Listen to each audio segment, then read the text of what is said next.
By the early 1970s, the mighty F-4 Phantom II had proven its power, but the skies over Vietnam had taught hard lessons about close-in air combat. The U.S. Air Force demanded more agility, better handling when pushing the limits.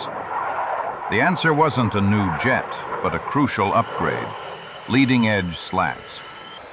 This is the official guide to mastering the enhanced F-4E, the Phantom reborn as a true dogfighter. The aircraft you've been watching is new to the Air Force. It's an F-4E equipped with leading-edge slats. The handling characteristics of this bird are significantly different from the hard-wing F-4. Our main concern is to make you fully aware of the modifications which make this aircraft different from the unslatted models, differences which affect flight characteristics and flying safety. Even though the slatted aircraft has greater performance capabilities, it also has some characteristics which can cause you, as a pilot, to exceed the safe flight limits of the aircraft. And we'll be discussing these characteristics in considerable detail in this film. The slats have been incorporated to improve high angle of attack maneuvering performance. The total movement of the slats is accomplished in about 1 second. This takes place smoothly, quietly, and with almost imperceptible effect on the pitching moment. If you're not watching for it, you won't know when the slats move. There are some flight characteristics about the slatted F-4 that need to be emphasized. They are 1, more restrictive aft center of gravity limits. 2, airspeed bleed-off rate at high angles of attack. 3, different stall warning characteristics. And 4, structural limitations are easier to exceed. First, the max allowable aft CG limit has been moved forward 1%. The airplane can now be more easily loaded aft of the aft CG limit so that, in certain configurations, it is unstable in pitch. You must be more careful with these configurations since they may fall within or close to the prohibited or caution area. And keep in mind, it is essential to check the configuration, compute the CG and stability index, and determine the position of the CG on the chart.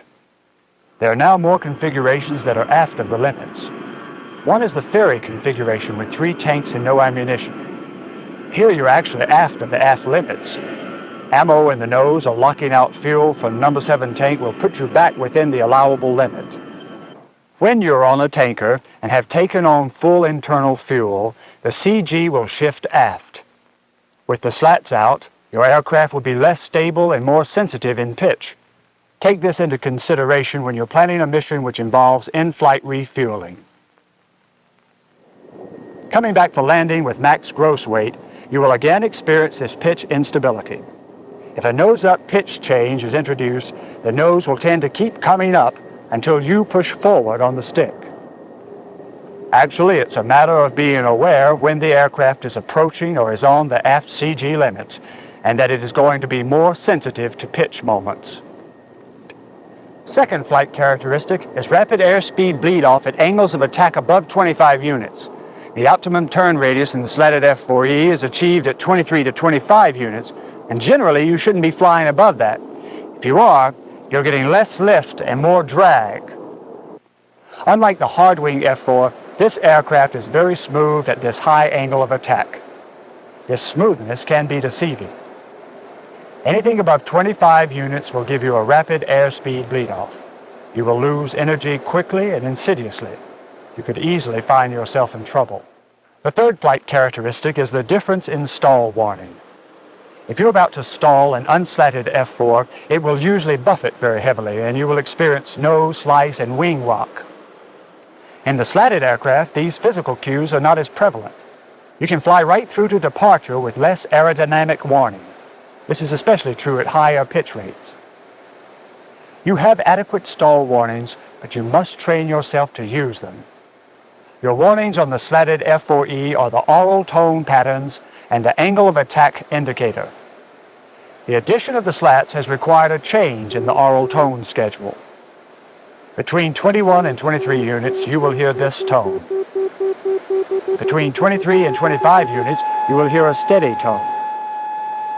Above 25 units, you will hear this.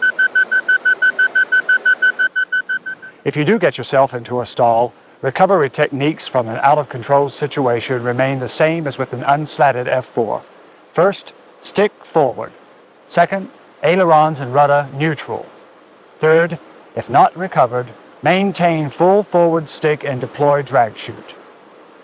You must train yourself to listen for the aural tone and speed up your cross-check.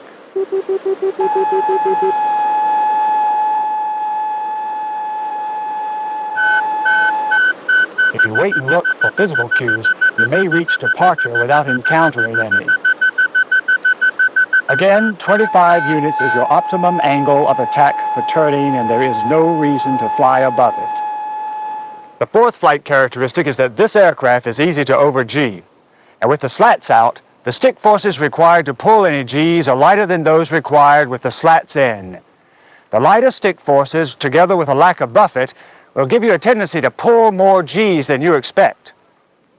For example, with typical combat configuration, flying at 0.9 Mach at medium altitude, it requires 11 pounds of stick force to go from 1 to 2 Gs, an additional 7 pounds to reach 3 Gs, 4 more pounds to reach 5 Gs, and less than 1 pound to reach 6 Gs, which exceeds the maximum allowable limit for unsymmetrical flight.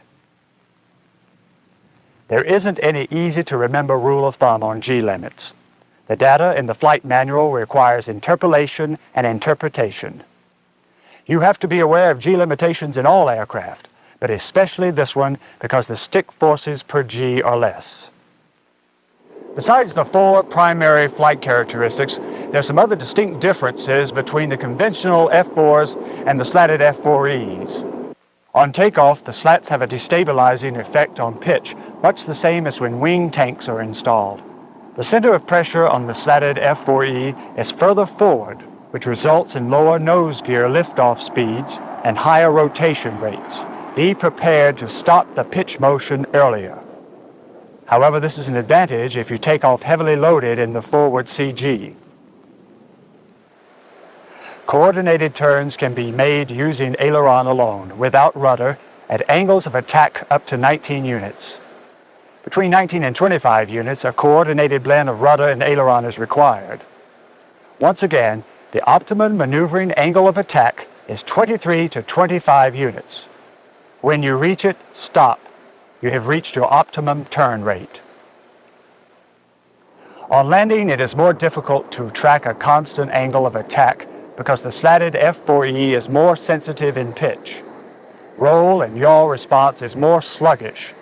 This makes jet wash a more critical factor. If jet wash forces a wing down, it will take you slightly longer to get back to level flight. And keep in mind, the landing approach speed is 8 to 10 knots faster than conventional F4s.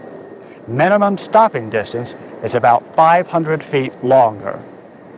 So now that we've taken a close look at the slatted F-4E, let's review its main flight characteristics. At 1, the F-4E has more restricted aft CG limits. 2, airspeed bleed-off rate is rapid at high angles of attack. 3, the stall warnings are milder, so you must be aware of your angle of attack and the new aural tone schedule. And 4, the structural limitations are easier to exceed because the slatted F-4E is more responsive in pitch. Or you should enjoy flying the slatted F-4E. Here's what some other pilots have to say about it. With the leading edge slats, the F-4E has less buffet. I have more control over my airplane. I can pull more Gs, I can fly slower, and I've got a much better tracking platform for the gun kill. If the slats come out while you're tracking another aircraft, you don't even notice a change in the pipper position. I feel that the slatted F4 is an improved weapons delivery platform. The aircraft is more stable air-to-air and more stable air-to-ground. I think your weapons scores will certainly improve flying a slatted bird. After flying the C, the D, and the E, I think this is probably the finest aircraft flying anywhere. The slatted wing makes the F-4E the finest bird I've ever flown.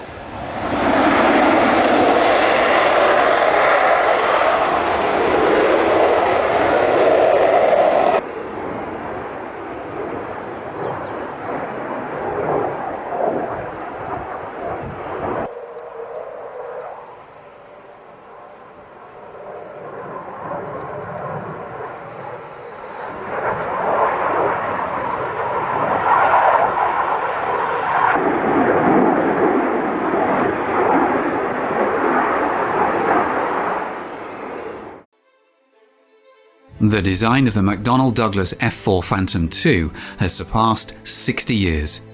Initially intended for carrier-based operations, it swiftly evolved into one of the most significant land-based tactical aircraft in the Western world. Over 5,200 Phantoms were manufactured, and today they continue to serve in Greece, South Korea, Turkey and Iran. Originating in the early 1950s as the McDonnell AH-1 supersonic attack aircraft, it transitioned in May 1955 into the F-4H-1 two-seat fleet defense fighter. With its Mach 2 Plus performance, the F-4 boasted an armament featuring 4 Sparrow air-to-air missiles, semi-recessed in the lower fuselage and complemented by a robust search and fire control radar. Thus, the F-4H emerged as the world's first fighter equipped with self-contained search and destroy capability.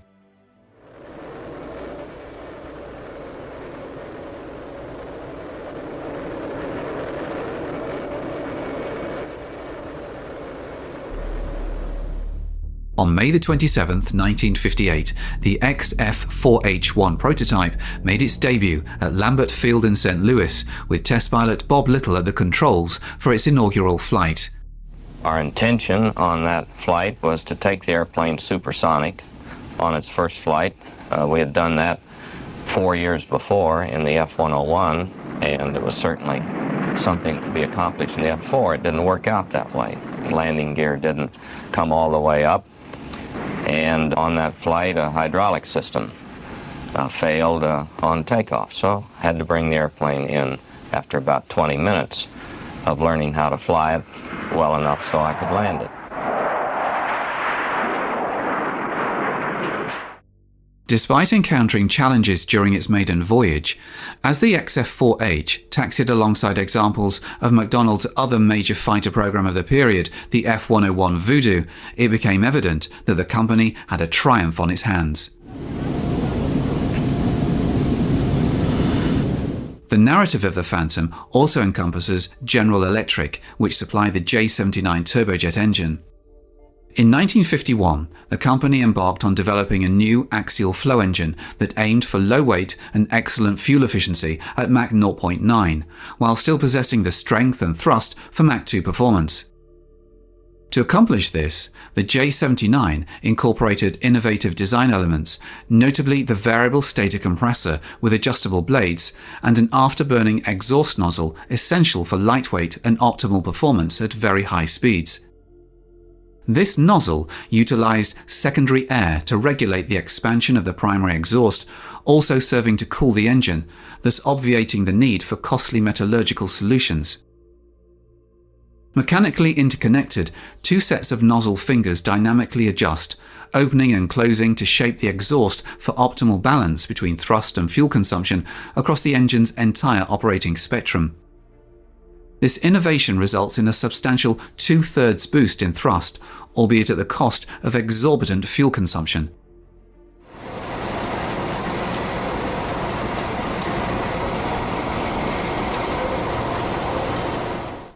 The full-scale variable stator compressor unit underwent its inaugural test in August 1953, yielding performance figures so impressive that the test crew initially suspected instrumentation malfunction. At much the same time, the afterburner was connected to a J-73 turbojet and tested with encouraging results. The integration of the afterburner with the J-79 engine culminated in the complete new engine's placement in the test cell by June 1954. Approximately 150 hours of testing on the J-79 was supplemented by an additional 800 hours on the J-73 for further evaluation. A pivotal moment in the test program occurred with the inaugural field run of the J-79 engine. Upon ignition, the test crew promptly scrutinized the instrumentation. Subsequently, with the engine throttled to idling speed, ground and flight test engineers meticulously inspected it for any signs of fuel or oil leaks and other potential failures. Once this initial examination was cleared, the engine underwent higher speed testing before being shut down.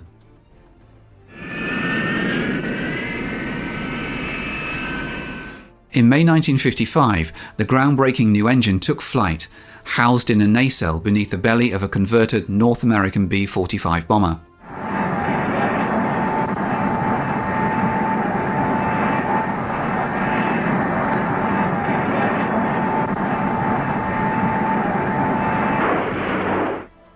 Historic footage captures the modified B-45's ascent on May 20th, 1955.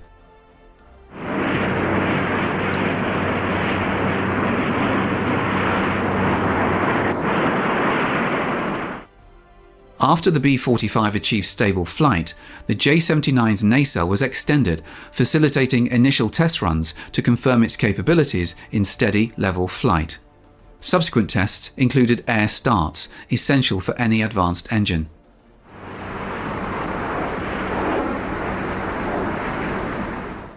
The J-79's performance was thoroughly assessed across various flight conditions, proving its mettle with afterburning thrust ratings of up to approximately 13,000 pounds.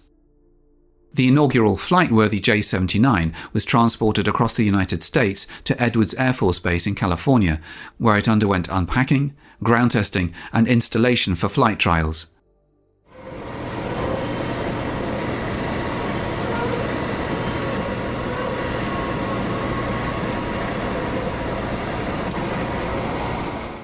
This process proceeded smoothly, with fuel, oil, and over 100 electrical connections established without major issues. The XF-4D-1, a prototype of the high-performance naval interceptor Skyray, was selected as the test aircraft for the flight trials.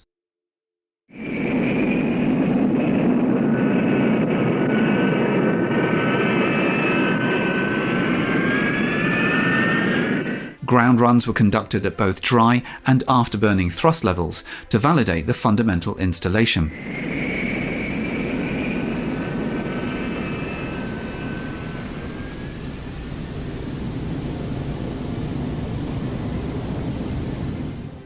On December 8, 1955, under the command of test pilot Roy Pryor, the aircraft equipped with the J-79 engine embarked on its maiden flight.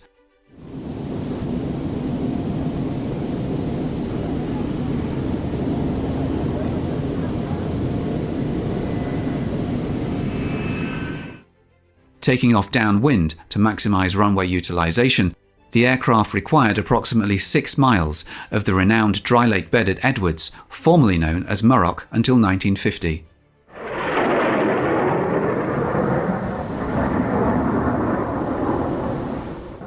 The flight encompassed a climb to 18,000 feet before safely returning for an evening landing.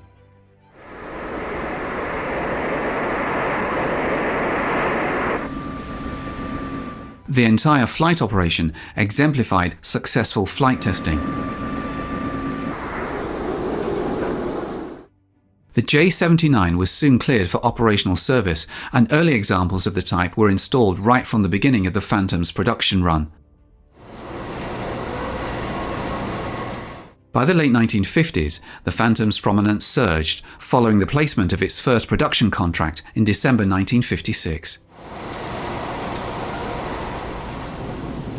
This overview of an F-4B naval model, temporarily loaned to the US Air Force, highlights the aircraft's key attributes. Positioned at the front is the pilot, with the radar officer seated behind. A ladder, visible inside the rear canopy, can be deployed to darken the cockpit, ensuring optimal conditions for viewing the radar screen. Despite being relatively spacious and conventional for the era, the cockpits are well equipped with displays and controls. Occupants are seated on Martin Baker Mark V ejector seats, engineered for safe ejections even at zero altitude and speeds as low as 150 miles per hour. Mach 2 performance is facilitated by the 2 fully variable ramp inlets for the J-79 engines. A splitter plate diverts the boundary layer of the slower moving air close to the fuselage, while the inlet ramp adjusts at speeds exceeding Mach 1.4 to regulate the shock wave pattern, ensuring an uninterrupted airflow into the engine. This system operates automatically, controlled by the aircraft's air data computer. Notably, Navy and Air Force Phantoms typically feature distinct tyre configurations. Both types of tyres boast the same diameter, but the Air Force variant, depicted on the left, showcases a broader design. This broader tyre offers an increased touchdown area, allowing it to be inflated to lower pressures, suitable for operations on the extended runways typically available to land-based aircraft. Positioned on the port side of the fuselage is a pneumatically extended ram air turbine, serving as an emergency power source to sustain essential systems in the event of engine failure. Operating down to a speed of 225 miles per hour, the turbine supplies electrical power, transitioning to hydraulic power for the landing systems thereafter. The centerline hardpoint for Stores Sidewinder Tactical Optical Recognition carriage is augmented by 4 substantial pylons situated under the wings. Along the leading edges of the wings are 3 section slats designed to maintain an even airflow over the wings and reduce stalling speed. This feature's efficacy hinges on boundary layer control, achieved by tapping air from the engine compressor and venting it through the depicted slots.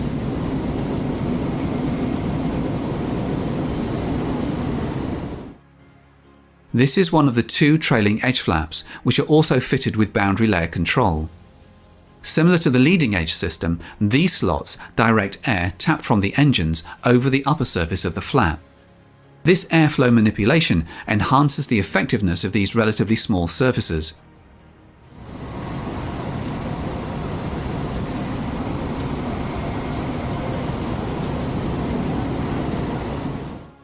The flaps have a maximum deflection of 60 degrees, with full flap setting employed during landing and half flap setting for takeoff.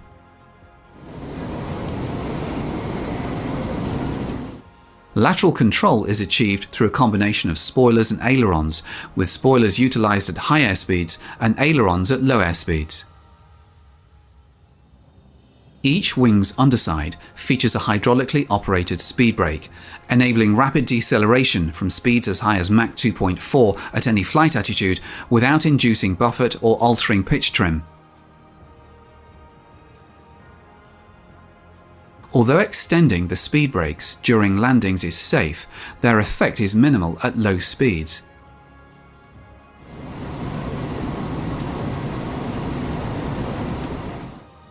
The elongated, low vertical tail addresses headroom constraints on US carriers' hangar decks and incorporates a powered rudder for yaw control.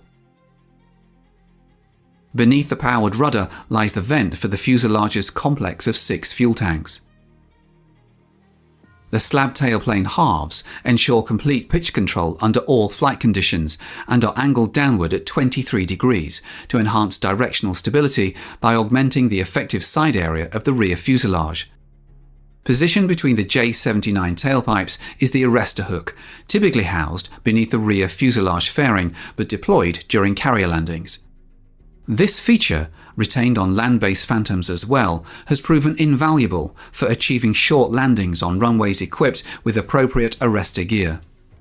Crafted from a special high-strength alloy, the hook is engineered to withstand the immense forces encountered during arrested landings. Heat resistance in the rear fuselage is enhanced through the utilization of stainless steel, titanium, and ram air cooling.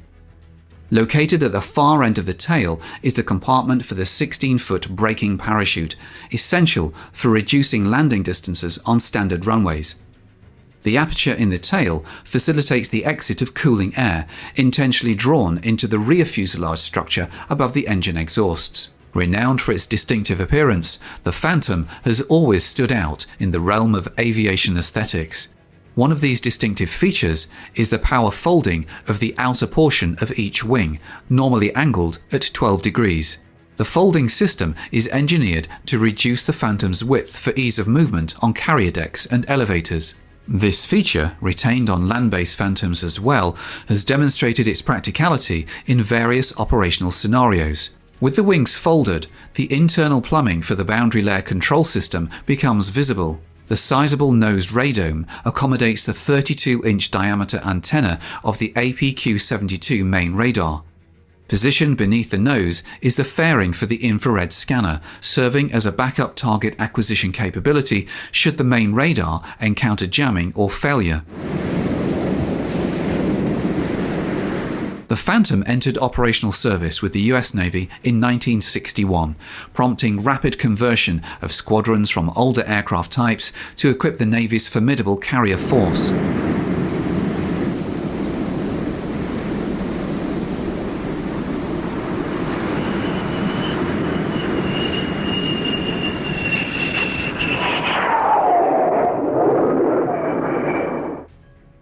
The section illustrates key elements of carrier-borne operations, featuring F-4Bs from Fighter Squadron 74 aboard the USS Forrestal, the Atlantic Fleet's inaugural Phantom unit, also known as the Bedevilers.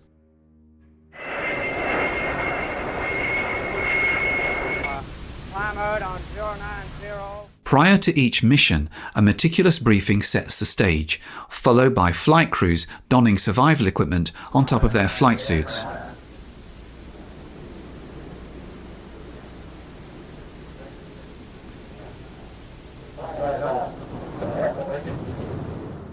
Upon the command from flight operations, crews proceed to their designated aircraft.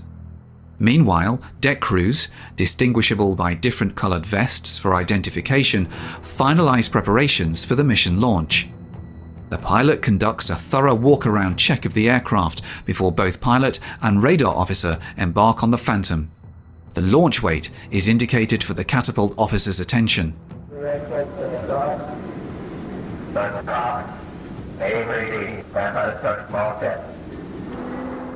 In the fleet defense role, the pilot assumes control of the aircraft and oversees combat operations, while the radar intercept officer manages radar operations and initiates early interception procedures.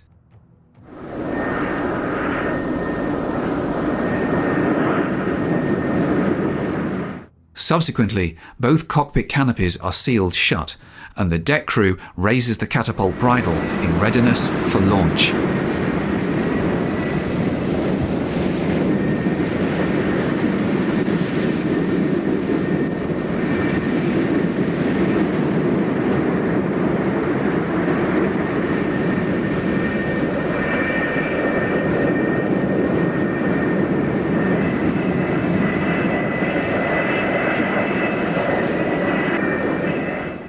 The flight deck director meticulously guides each aircraft into position over its assigned catapult, carefully maneuvering it onto the shuttle over the wheel section of the catapult.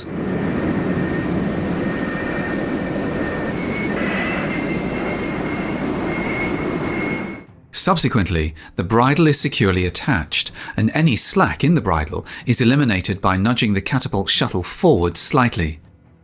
Simultaneously, the companion Phantom on the second catapult undergoes identical preparation, with cockpit checks also finalized. The deck director signals the pilot to advance the engines to takeoff power. Finally, the director signals the launch, and the Phantom is hurled down the catapult run and over the bow of the carrier at a speed of 185 miles per hour.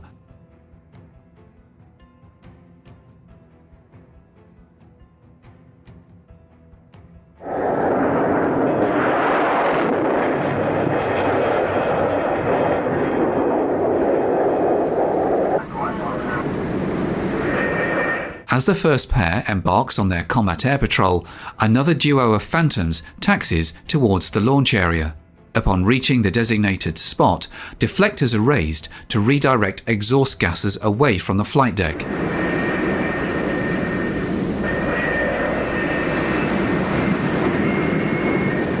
Simultaneously, the shuttle is repositioned, allowing the next Phantom slated for that catapult to align its nose wheel unit over the shuttle and position itself in line with the catapult while the deck crew raises the bridle.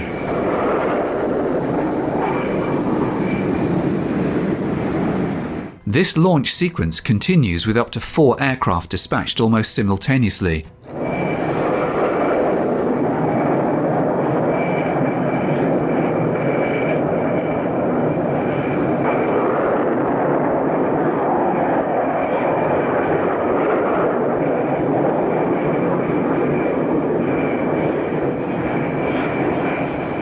Additional aircraft are brought up via the deck edge elevators.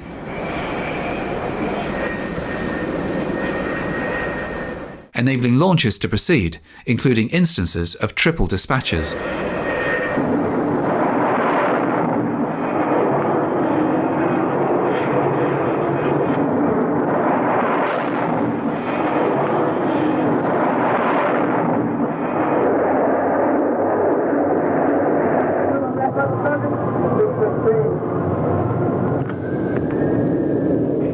Equipped with a 2-person crew, potent radar, and an arsenal comprising Sparrow medium-range and Sidewinder short-range missiles, the Phantom was heralded as the world's first fighter with independent search and destroy capability, free from ground control, and proved invaluable for the US Navy in the 1960s.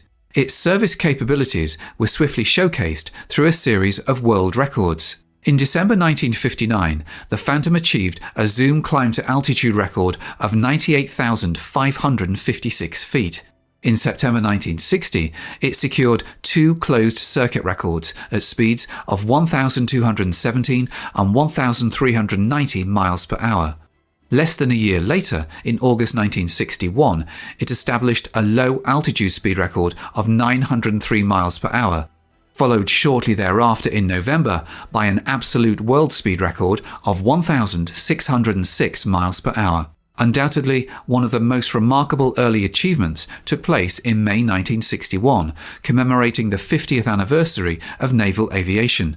5 prototype Phantoms embarked on a journey from west to east across the United States, completing the transcontinental flight in a mere 2 hours and 47 minutes, smashing previous records. Upon concluding their patrol, the Phantoms returned to the carrier for landing.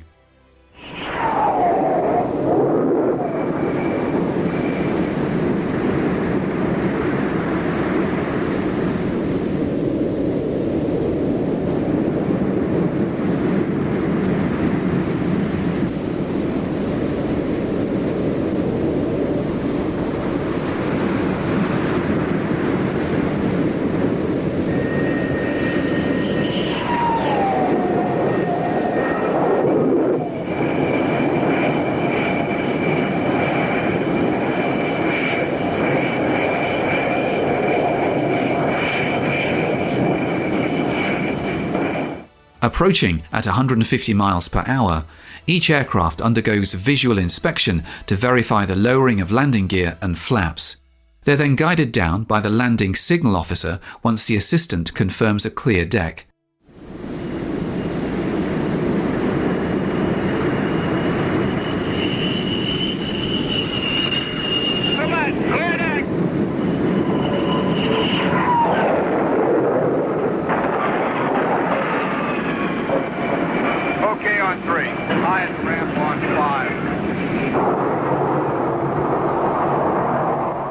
As the pilot aligns for approach, guidance is provided by an amber light known as the meatball, situated on the right side of the flight deck. The pilot keeps this lined up with the row of green lights to ensure that he is in the groove, the correct glide slope to fly the aircraft onto the deck and catch the wire. Different light angle approach settings are configured for each type of aircraft aboard.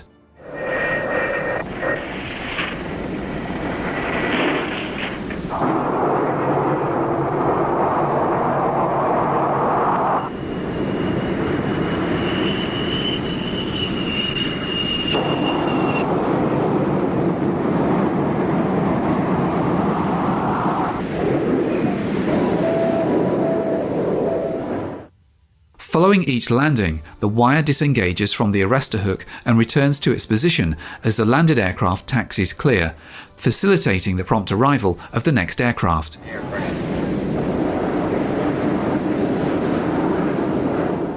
Subsequently, the landed aircraft are lowered to the hangar deck via the 4 deck edge elevators to initiate the maintenance cycle before their next mission. Each of the 4 Forrestal-class ships boasts approximately 3.5 acres of maintenance area below the flight deck, though this capacity accommodates only half of the carrier's 90 aircraft at any given time.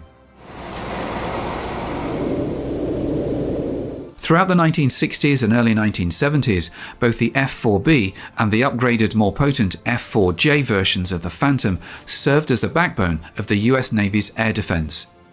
Extending outward to a radius of 400 miles from the carrier, the Phantom maintained unrivaled effectiveness in combat air patrol until the introduction of the Grumman F-14 Tomcat. During the Vietnam War, US Navy Phantoms occasionally operated as attack aircraft from land bases while detached from their parent carriers. These F-4J aircraft, derived from the original F-4B, featured more powerful engines, drooping ailerons to complement the flaps, slotted and hence more efficient tailplanes,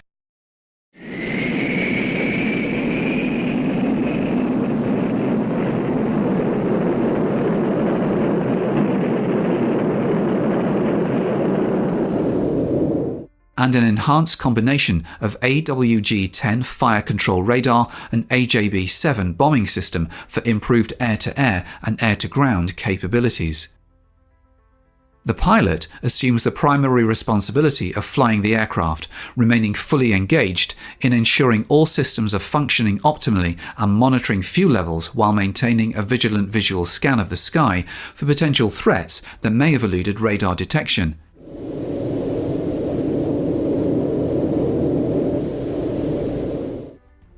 In the rear seat, the radar intercept officer employs increasingly sophisticated equipment to monitor the tactical situation and provides ongoing updates to the pilot. The Phantom earned its stripes in Vietnam and remained one of the few US combat aircraft in that theatre never to be withdrawn. Throughout the conflict, it consistently demonstrated its ability to meet the diverse demands placed upon it and garnered deep admiration from its crews.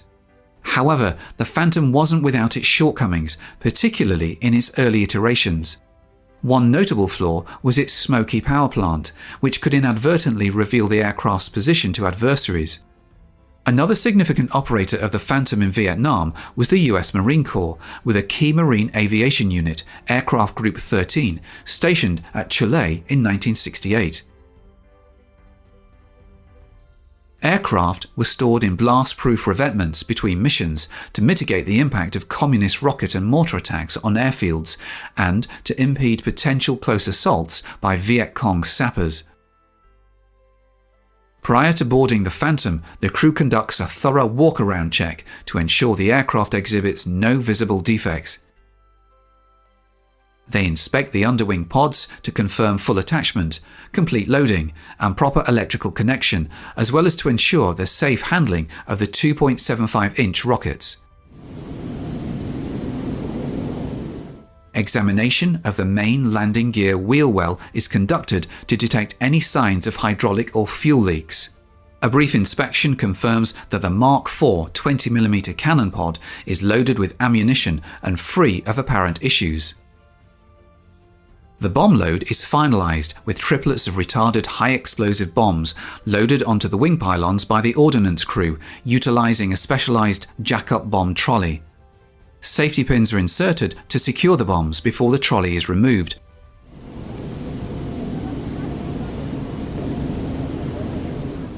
And safety wires are affixed to each bomb to prevent arming until after release. As it falls, the wire breaks, thus freeing the nose-mounted propeller to turn the requisite number of times and so arm the weapon. The two crew members undertake the standard walk-around check before boarding the aircraft. With assistance from the ground crew, they strap in and then don their bone dome helmets and flame-resistant gloves. The next task involves conducting a cockpit check with the aid of a specialized checklist.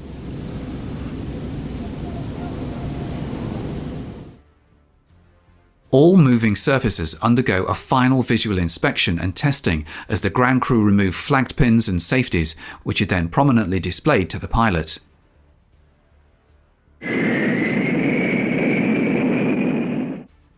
Loaded with 12 bombs and a centerline drop tank, the F-4B of Marine Fighter Attack Squadron 115 taxis out for takeoff, accompanied by other Phantoms slated for the mission joining up on the runway.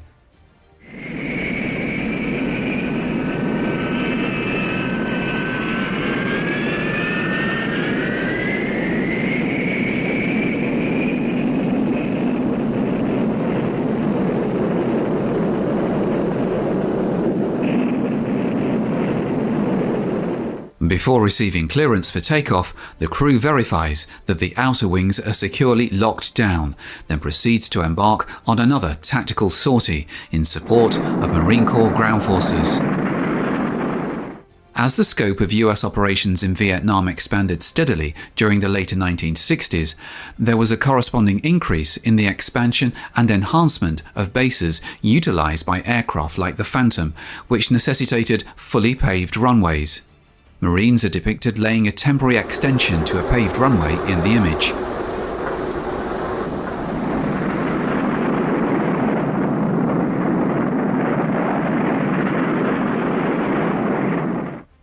Ground operations necessitated support around the clock and in all weather conditions, highlighting the crucial role played by Marine Aviation Phantom squadrons in facilitating the success of Marine Corps ground forces in Vietnam.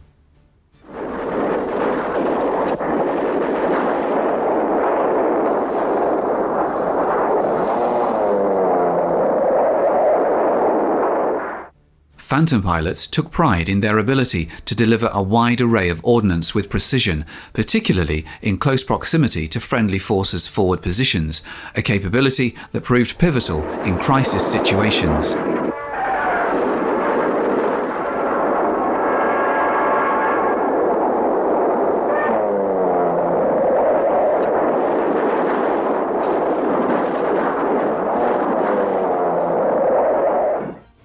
The ability to rapidly respond allowed constant pressure to be applied on the enemy, whose precise location was communicated via radio relay by ground forces or a forward air controller.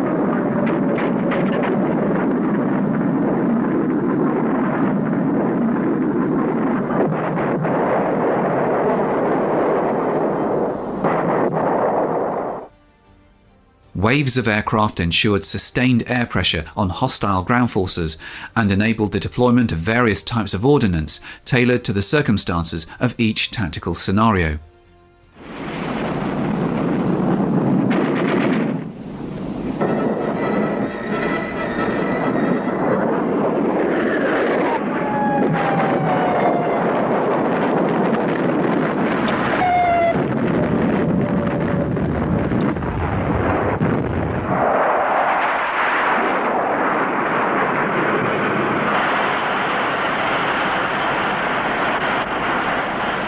The US Air Force emerged as a major operator of the Phantom in Vietnam, commencing with the F-4C land-based variant of the F-4B, followed by the modestly improved F-4D featuring enhanced ground attack capabilities.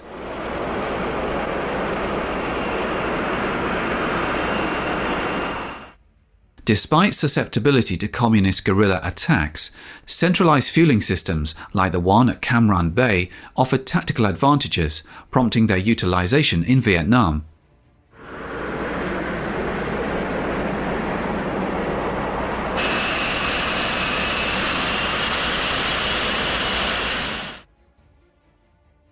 The Phantom's high fuel consumption posed challenges for holding quick reaction units on the runway, but often circumstances demanded it to swiftly deploy maximum aerial firepower against communist forces.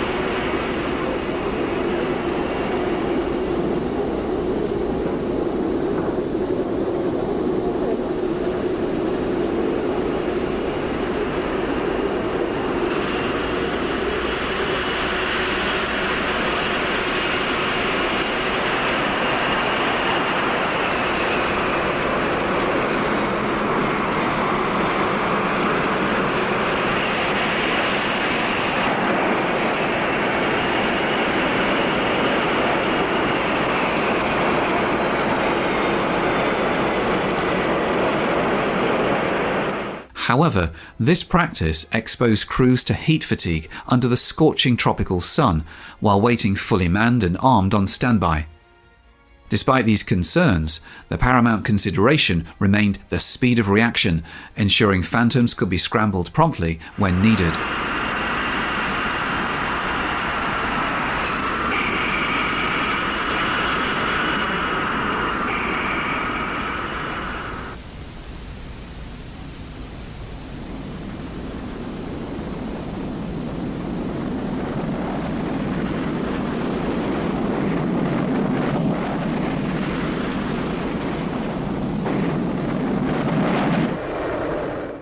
After the standard preparation and takeoff, sometimes with reduced fuel to allow the maximum possible war load to be uplifted, the Air Force's Phantoms often linked up with a Boeing KC-135 tanker to top up their tanks and thus increase combat radius with a war load of up to 16,000 pounds of external stores.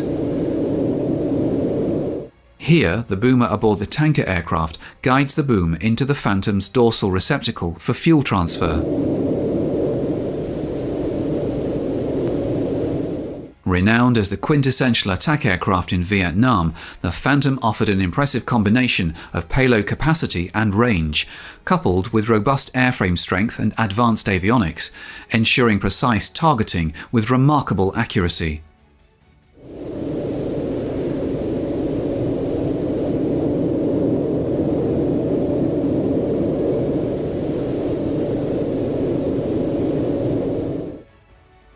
This footage, captured during an attack, vividly demonstrates the Phantom's capability to engage heavily defended targets in North Vietnam as effectively as less fortified targets of opportunity in the war-ridden terrain of South Vietnam. Targets outside of South Vietnam included critical communication networks, power plants, and strategic stockpiles, all heavily guarded by anti-aircraft artillery and missiles.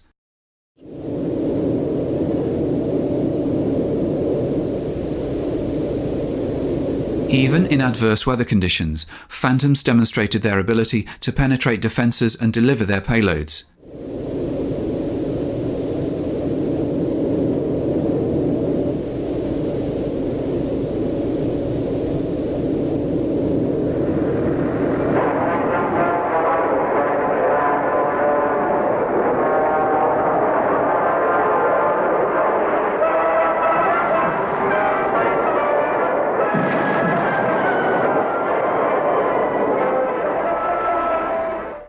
The Vietnam War saw the deployment of the entire spectrum of tactical weapons by the USAF, encompassing various types of freefall and retarded high-explosive bombs.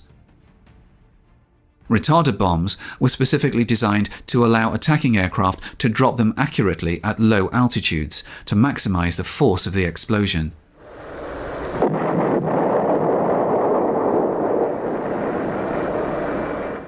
In coordinated operations, Phantoms would operate in tight formations at medium altitudes, with all aircraft releasing their bombs upon the leader's command to achieve maximum concentration of ordnance. Napalm emerged as a particularly vital weapon in the US tactical arsenal during the Vietnam War.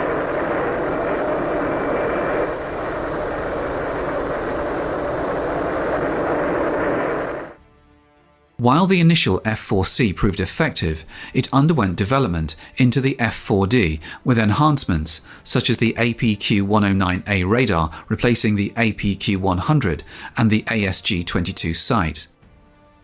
However, both models lacked an internal gun, leading to the frequent use of cannon pods in both air-to-air and air-to-surface roles.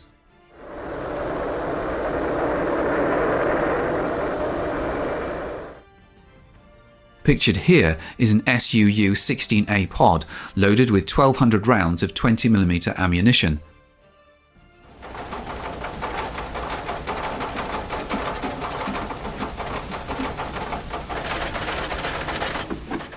The pod incorporates an external ram turbine to power the cannon, restricting the aircraft to speeds below 400 miles per hour during the firing pass. Thus, its use was confined mainly to the air-to-ground role, as demonstrated in these sequences of typical ground attack passes.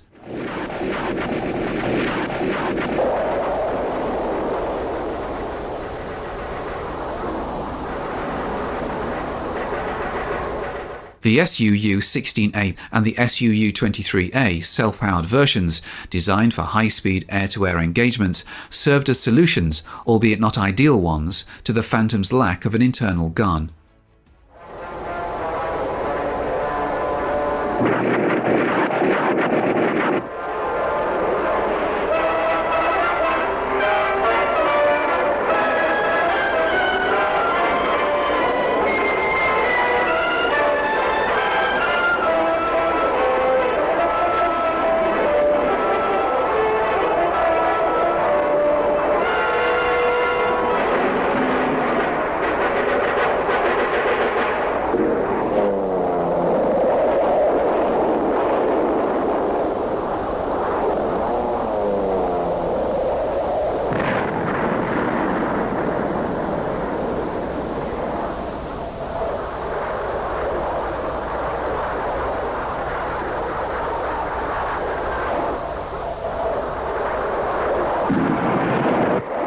Additionally, the Phantom operated with air-to-surface missiles, like the 12,000-yard range Bullpup.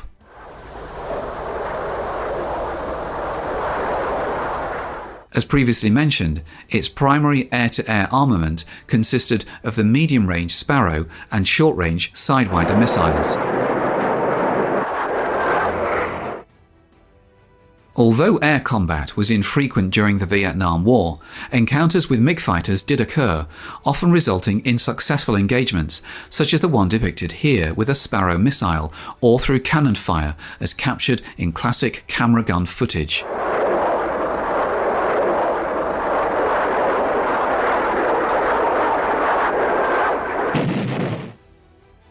The definitive USAF version, the F-4E, introduced an M61 Vulcan 20mm cannon in the lower nose, along with the smaller diameter APQ-120 radar, uprated engines, a slotted tailplane, and maneuvering slats on the outer wing panels.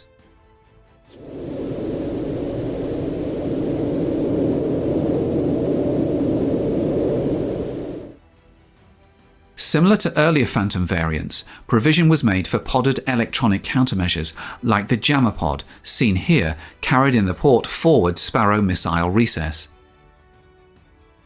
The Phantom quickly garnered significant export orders and emerged as the Western world's most vital tactical fighter.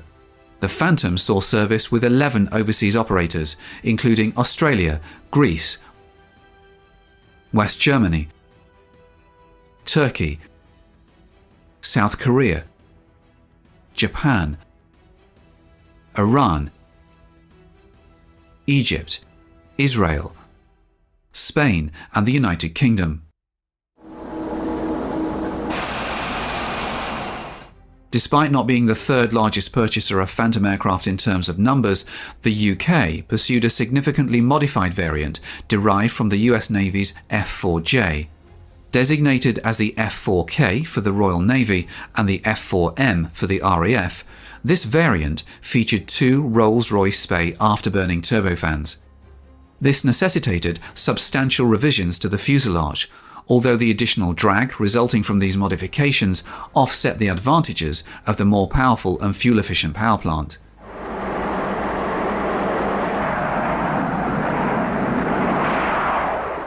The naval variant, known as the Phantom FG Mark I, boasted the AWG-11 fire control radar and incorporated various British features.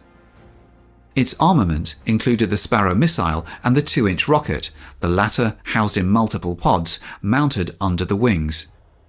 The FG Mark I remained in service with the Fleet Air Arm until the Royal Navy was forced to phase out its fixed-wing carrier strength in the mid-1970s. Following the allocation of survivors from the Fleet Air Arm's 52 aircraft, the Royal Air Force operated the Phantom FRG Mark II, equipped with the AWG-12 fire control radar and a British navigation attack system. Peacetime ground attack training typically involved rockets, cannon pods, and practice bombs, as depicted in the accompanying sequence. Roger, about 5 degrees coming on to the attack heading now. Contact the target, master arms going on, and the camera's going on. Going right a bit. Firing now, and pulling.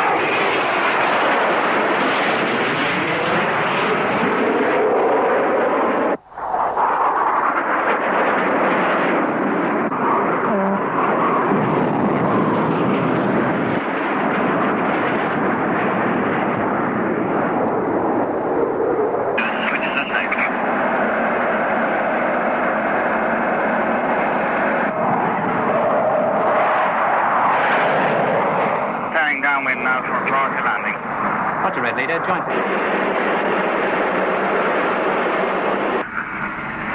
Gears down.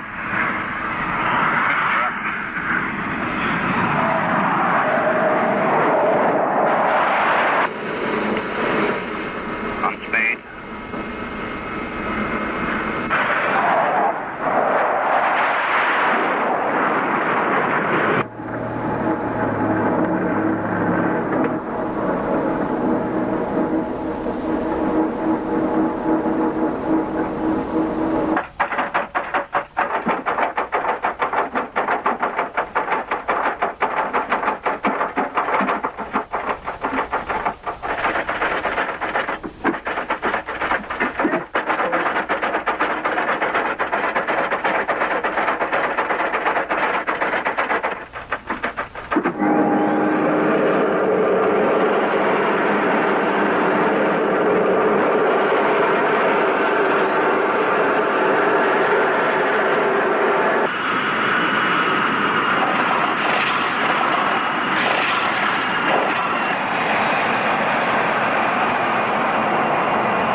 The 150 British Phantoms primarily serve in air defence roles over the UK, with a secondary responsibility for fighter ground attack missions.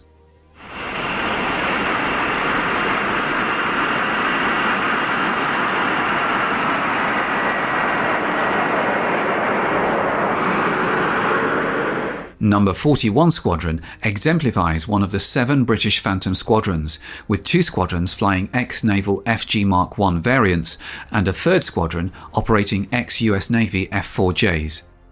The latter was necessitated by the RAF's increased commitment in the South Atlantic following the Falklands War of 1982.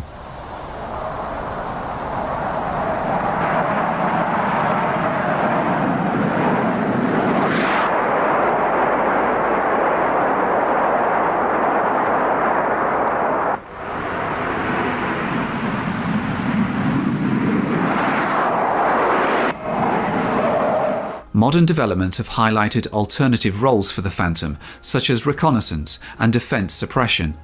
One of the most significant developments has been the creation of the F-4ES, high-altitude photo reconnaissance variant of the F-4E, exclusively utilised by Israel. This variant features a completely modified nose section to accommodate special HIA-C1 oblique photo equipment, enabling the high-altitude aircraft to surveil deep into enemy territory while remaining in the relative safety of friendly airspace. Israel is also undertaking upgrades to its fighter models. Additionally, countries like Japan, South Korea and West Germany envision a future for their fighters, following extensive upgrades by their respective aircraft industries.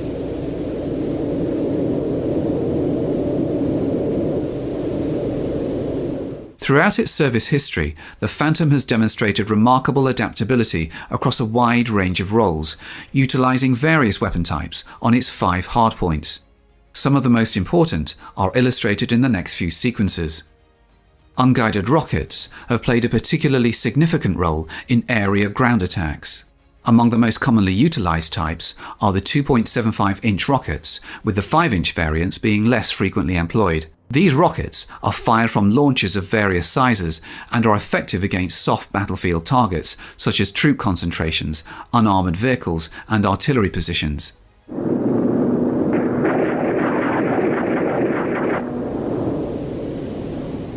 In the air-to-air role, the short-range infrared-guided Sidewinder has proven more successful than the medium-range Sparrow. The Sidewinder locks onto the heat emitted by the target, providing reliable targeting compared to the Sparrow, which homes in on radar reflections bouncing off the target. The Phantom can carry up to 4 Sparrow missiles under the fuselage and 2 or 4 Sidewinders on underwing hardpoints, offering maximum flexibility in air-to-air engagements. In the depicted sequence, a Convair F-102 Delta Dagger pilotless drone serves as the target.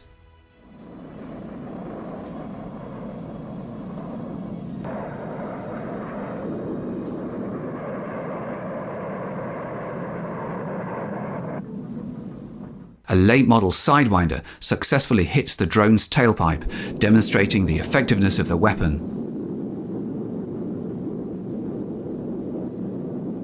Following the successful hit, the drone experiences successive breakup as it tumbles out of control.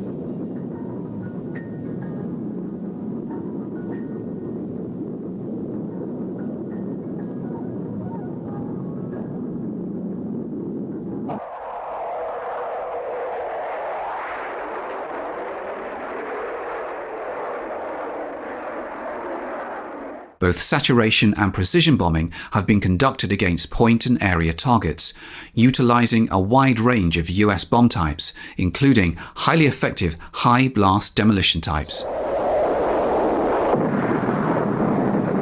Cannon pods have also proven highly successful in the air-to-ground role, with 20mm pods being more common, although 30mm pods can also be carried. Multiple pods have demonstrated devastating effectiveness in air-to-surface operations. As the most important type in US Navy and US Air Force service during the 1960s and early 1970s, the Phantom was utilized by aerobatic display teams of each service.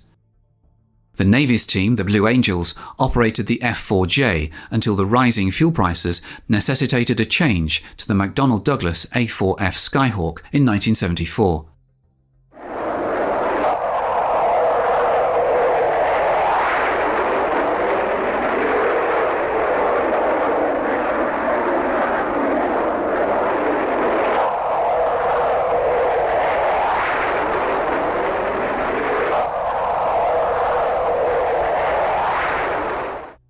Similarly, the Air Force's team, the Thunderbirds, flew the F-4E until transitioning to a smaller and more economical type. In this instance, the Northrop T-38A Talon.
The Phantom stands as the Western world's most widely built and extensively utilised combat aircraft since World War II, making its production milestones notable achievements in aviation history. The 1000th Phantom, an F-4B for the US Navy, was delivered on July 7, 1965. 2 years later, the 2000th Phantom, an F-4D for the Air Force, followed on February 21, 1967. Just 17 months later, on August 28, 1968, the 3000th Phantom, an F-4J, was produced for the US Navy. An F-4E for the Air Force became the 4000th Phantom on February 1, 1971.